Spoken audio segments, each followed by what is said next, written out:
எந்த ஒரு சப்போர்ட்டோ அதாவது ஃபேமிலி பேக்ரவுண்டோ சப்போர்ட்டோ இல்லாமல் சினிமாவுக்கு வந்தேன். நான் ஆக்சுவலி ஒன்றும் பெருசாக ஒன்றும் சாதிச்சிடல. நான் டான்ஸ் மாஸ்டராக இருந்து நடிகன் ஆகிறதுக்காக தான் நான் தயாரிப்பாளரான, அதுக்கான சக்தி இருந்து கிடையாது. பட் அது கரெக்டாக செஞ்சுருக்கேன்னு நினைக்கிறேன்.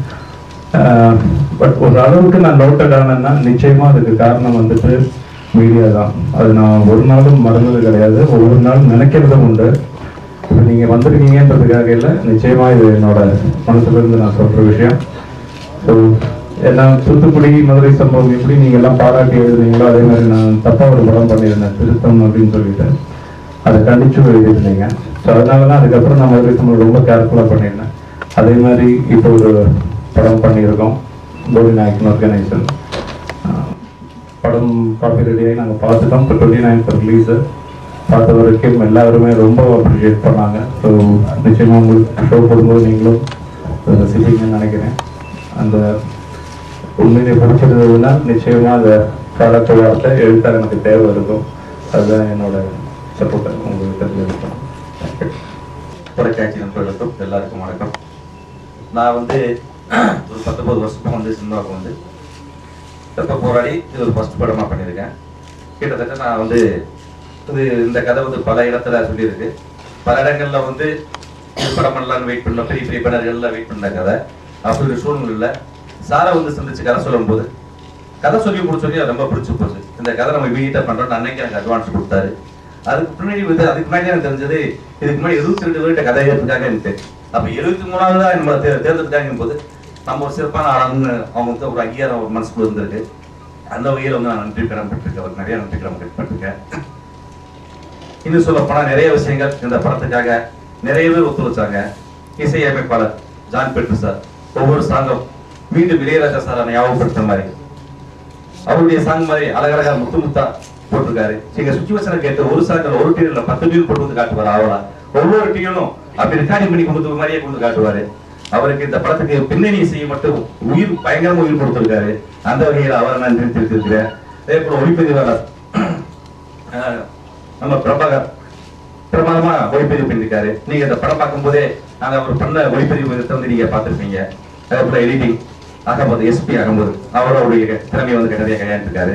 அதே போல ஆர்ட் டைரக்டர் தியாகு, அதாவது சந்தானத்துடைய அசிஸ்டன்ட் தியாகு சின்ன சின்ன விஷயங்கள் கூட ஒரு ஆர்ட் டைரக்டர் ஒர்க்கு மாதிரி இல்லாம யதார்த்தமான ஒர்க்கா அழகா பண்ணியிருக்காரு. இப்ப எல்லாருக்கும் எனக்கு பட வாய்ப்பு கொடுத்து எனக்கு முதல் படத்தில் இயக்குனர் ஆக்கிய எனக்கு நான் அவர் ஹீரோன்னு சொல்றதை காட்டிலையோ எனக்கு அண்ணன் கிடையாது. அவருக்கு நான் சகோதரர் சொல்றதுல ரொம்ப பெருமைப்படுறேன். ரொம்ப நன்றி. வணக்கம். இந்த படத்தோட மியூசிக் டைரக்டர். இந்த படத்துல நான் மியூசிக் பண்றதுக்கு ஹரிக்குமார் அவர்கள் தான் காரணம். ஏன்னா அவர்கள் நடித்த மதுரை சம்பவம் படத்துல நான் மியூசிக் பண்ணியிருந்தேன். அந்த பணி நல்லா இருந்தேன்னு அவங்க நினைச்சதுனால இந்த படத்துல எனக்கு வாய்ப்பு கொடுத்துருக்காங்க.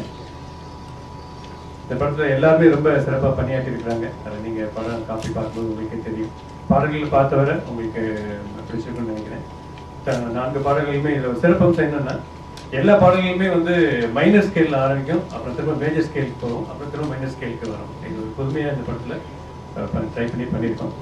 ஸோ படத்துல திரு ஹரிக்குமார் அவர்கள் ரொம்ப இதுவரை நடிச்ச படங்கள்ல விட இது சிறப்பாக நடிச்சிருக்காங்க. அந்த நடிப்பு கண்டிப்பா பேசப்படும்.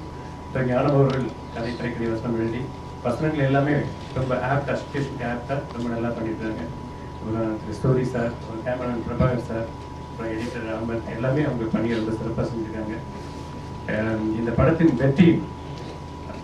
வெற்றிக்கு மீடியா சகோதரர்களாகிய உங்களுடைய ஒத்துழைப்பும் உங்களுடைய ஆதரவும் மிகவும் தேவை. அதை கண்டிப்பாக தருவீங்க நம்பிக்கையோட விடைபெறுகிறேன். நன்றி. எல்லாருக்கும் வணக்கம். பார்த்து ஹரி சார் நான் சொல்லிக்கிறேன். இயக்குனர் ராமன் சார் தேங்க்ஸ் சொல்லிக்கிறேன். ஏன்னா ஒரு நல்ல டீம், நல்ல ஒரு படம் பண்ணியிருக்காங்க. இந்த படத்தில் நானும் இருக்கிறேன் அப்படின்னு ரொம்ப சந்தோஷமா இருக்குது. ஜான் பீட்டர் சார் ரொம்ப நல்லா பண்ணியிருந்தாங்க. இல்லை இந்த சாங்கில் நான் இருக்கணும் அப்படின்னு அவங்க ரொம்ப ஆசைப்பட்டாங்க. கண்டிப்பாக அந்த வாய்ப்பு நான் கரெக்டாக பண்ணியிருக்கேன்னு நினைக்கிறேன். எல்லா படத்தையும் ஒவ்வொரு நடிகர் ஒரு படம் வந்தால் இந்த படத்துக்கு அப்புறம் தான் 4 படம் கிடைக்கணும் அப்படின்னு நினைப்பாங்க. அந்த வரிசையில் இந்த படம் எனக்கு இந்த படம் வெளியில் வரப்போ கண்டிப்பாக தான் 4 படம் எனக்கு கிடைக்கும். இந்த ஒரு காமெடியான் மட்டுமே பார்த்துருப்பாங்க. ஒரு சில படத்தை கண்டிப்பாக சென்டிமெண்ட் நான் பண்ணியிருக்கேன். ஆனால் இந்த படம் ஒரு ஸ்டேஜுக்கு அப்புறம் என்னை பார்த்தா கண்டிப்பாக எல்லாமே அழுதுருவாங்க. ஸோ அப்படி ஒரு வாய்ப்பு எனக்கு கொடுத்துருக்காங்க. ஸோ ஷூட்டிங் ஸ்பாட்லேயே வந்து கட்டு சொல்லி ஒரு சில கிராமத்து அந்த வயசான அம்மாவுக்கு அதுக்கு நிப்பாட்டவே இல்லை. அதா இங்க பார்த்தா நிப்பாட்டுதா அங்க முடிச்சு விட்டாங்க. அப்ப இன்னும் அதுக்கிட்டே ஓரமாக அப்படின்னு சொல்ற அளவுக்கு திருப்பி அதுக்கிட்டே இருந்துச்சு. என்னப்பா பண்ண சொல்றீங்க, என் குடும்பத்தில் எப்படி ஒரு சம்பவம் நடந்துச்சு அப்படின்னு. அந்த மாதிரி ஒரு வாய்ப்பு கொடுத்துருக்காரு. கண்டிப்பா இந்த படம் வெற்றி பெறும். அதே மீறி இந்த விஷயத்தை கரெக்டா வந்து சேர்க்கறது எதா இருந்தாலும் உங்க கையில இருக்குது. நீங்க கரெக்டா சொல்லுவீங்க. அதை உண்மை.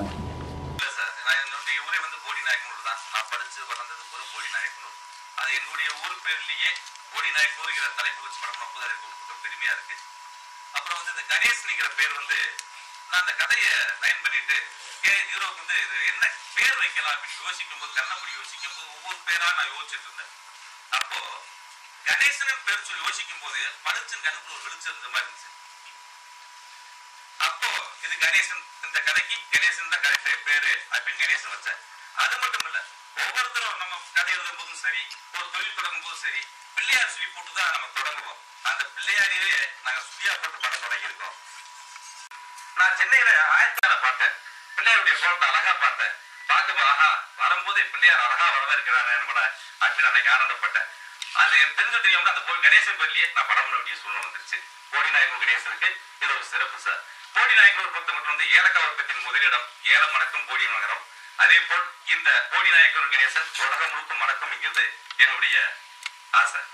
ஆட்படுத்தப்பட்டவர்கள் தவறு செய்யாரு ஒரு ஸ்டேஜ்ல யாருக்காவது கட்டுப்பாடு அடுத்தவங்களுடைய தூண்டுதலால் வேற வழி இல்லாம ஒரு பாசத்திற்கு அடிபட்டு தவறுகள் செய்தாரு. அதே பாசத்திற்காக அந்த தவறுகளை நிவர்த்தி பண்ணி வாழ ஆரம்பிக்கிறாரு. அவர் கேரக்டர்ஸ் என்னன்னா ஆரம்பத்துல வந்து சாராய் விற்கிறது, இந்த மாதிரி சின்ன சின்ன ஒரு புரிகிதமான சின்ன சின்ன விஷயங்கள் பண்ணுவாரு. அதுக்கப்புறம் ஒரு பெண்ணு வந்து புரிய வைக்கும், இது வந்து இது தவறான விஷயம் புரிய வைக்கும் போது அது மூலியமா இது வேற ஸ்டேஜுக்கு அவர் போவார். பாடல் காட்சிகள்ல எங்க லொகேஷன் சார்? பாடல் காட்சி லொகேஷன் எங்க?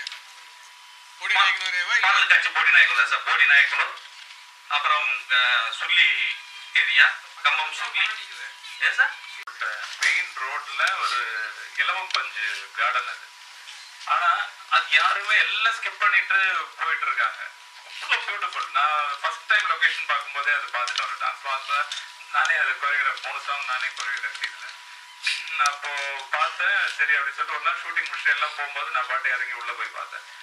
மைண்ட்ல விஷுவல் இது இருக்கும்னு நினைச்சேன். அதை விட பியூட்டிஃபுல்லா இருந்தேன். நியூசிலாந்துல இது பார்த்துருக்கேன் நான்.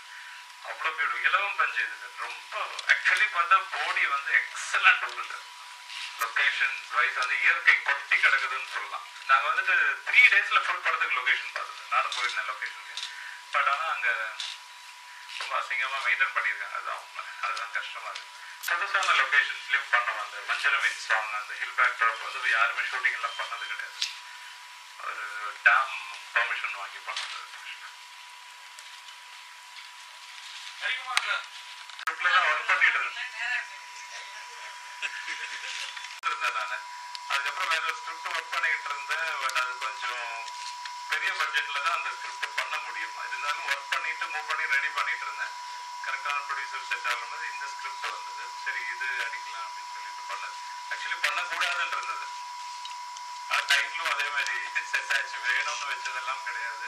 பட் அதுக்கப்புறம் சரி 2 படமும் ஊர் பேர்ல ஜெயிச்சிருக்கு, சரி அந்த ஒரு சென்டிமெண்ட் இருக்குன்னு சொல்லி வச்சிடலான்ட்டு எல்லாம் பேசினாங்க. கதைக்கும் மேப்ட் அப்படின்றதுனால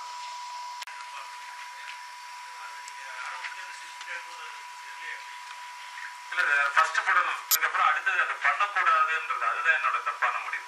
ஆக்ஷன் பண்ணாம பெர்ஃபார்மன்ஸ் ஓரியன்டட் பண்ணலாம் அப்படின்னு நினைச்சிட்டு படம் எனக்கு ஆர்டிஸ்டா நல்ல பேர் கிடைச்சது. பட் ப்ரொடியூசரே 2 days பேக் இது மௌனரவி சாரோட ஃபைனல் ஆன உடனே ட்ரை பண்ண. அவங்க பெங்களூர்ல ஒரு கன்னட ஃபிலிம் ரொம்ப நாள் முன்னாடி பண்ணிட்டு இருக்காங்க. அது இன்னைக்கு கரெக்டா சாங், அதனாலதான் வரல. இல்லை கண்டிப்பா அவங்க வர வச்சிருக்காங்க. அதே மாதிரி ரவி சாய் ரவி தான் வில்லன். என் கேரக்டர் விட ரொம்ப பெரிய கேரக்டர். தண்ணி தான் அது. நாங்க எல்லாம் இறங்கி நின்னோம்.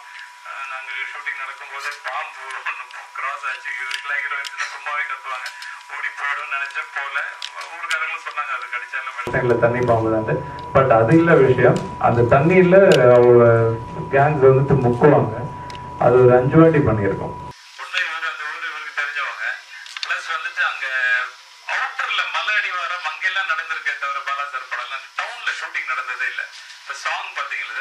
சென்னையில் இருக்கிறது 3 ரோடு தான். அந்த ரோட்டில் நாங்கள் 7 மணின்னா 7:15 எங்களுக்கு பஸ் ஷாட்டு. பட் அவங்க 6:45 வந்துடுவாங்க. அவ்வளோ இது இருக்கும். அந்த மாதிரி இருந்தது. ஸோ பஸ் ஸ்டாண்டில் ஒரு ஃபைட்டு, ஸோ அவ்வளோ க்ரௌடோடு இருந்தது. ஆனால் அந்த ஃபைட் பண்ணும்போது எனக்கு ஒரு 104 degree fever. In fact first day fight முடிஞ்சு பயங்கர குளிர் ஜுரம்லாம் இருந்தது. பட் யாருக்குமே சொல்லாமே மேனேஜருக்கு தான் தெரியும். நைட் 11:30 டாக்டர் வச்சு இன்ஜெக்ஷன் போட்டு திருப்பி 7 மணிக்கு போய் ஸ்பாட்ல இன்ஜெக்ட் பண்ணிட்டு ஃபைட் பண்ணிட்டு இருந்தேன். அது வந்து ஒரு பஸ் ஸ்டாண்ட் ஃபைட் ஃபுல் க்ரௌடோட. அதுக்கப்புறம் ரெயின் எஃபெக்ட் ஃபைட் இருக்கு எனக்கும் ரவிசங்கருக்கும். அண்ட் கிளைமேக்ஸ் ஃபைட் ஆக்ஷன் ரொம்ப பெருசாக பேசப்படும் நினைக்கிறேன். அதாவது வாள், அருவா, கொம்பு அதெல்லாம் இல்லாமல் ஹேண்ட் ஃபைட் தான். ஒரு சீன் கூட டூப் எல்லாம் போடாமல் பண்ணியிருக்கேன். ஹரிசான் எல்லாம் ரொம்ப சந்தோஷமா இருந்தேன். இந்த பக்கம் வரவே இல்லை. அது மற்றவங்க கேள்வி கேட்டாலுமே நமக்கு விட்டு ஆட ஆரம்பிச்சது. என்னண்டா கிளாஸ்ல படிக்கிறப்பவே நான் பாடுங்க 5ஆவது வரைக்கும் ஜல்லுன்னு வந்தேன். அந்த 6ஆம் கிளாஸ் உட்காந்து கேள்வி ஆரம்பிச்சாங்க. பாட்டியாரு வெட்டி வண்டியை உதவி நமக்கு அது சேரவே மாட்டேங்குது. எதுவுமே தெரியல. சொல்லுங்க சார் சொல்லி ட்ரை பண்ணி பார்க்குறேன். எதை கேட்குறேன்னு நினைக்கிறேன். இப்போ நான் கரெக்டாக பயன்படுத்திக்கிறேன்னு நினைக்கிறேன். பயன்படுத்திக்கிறேன். ஒரு நாங்கள் 50 நாள் 53 நாள் இந்த படம் ஷூட்டிங்னா அதில் ஒரு 28 நாள் என் கூட சூரிய இருந்தாப்புல.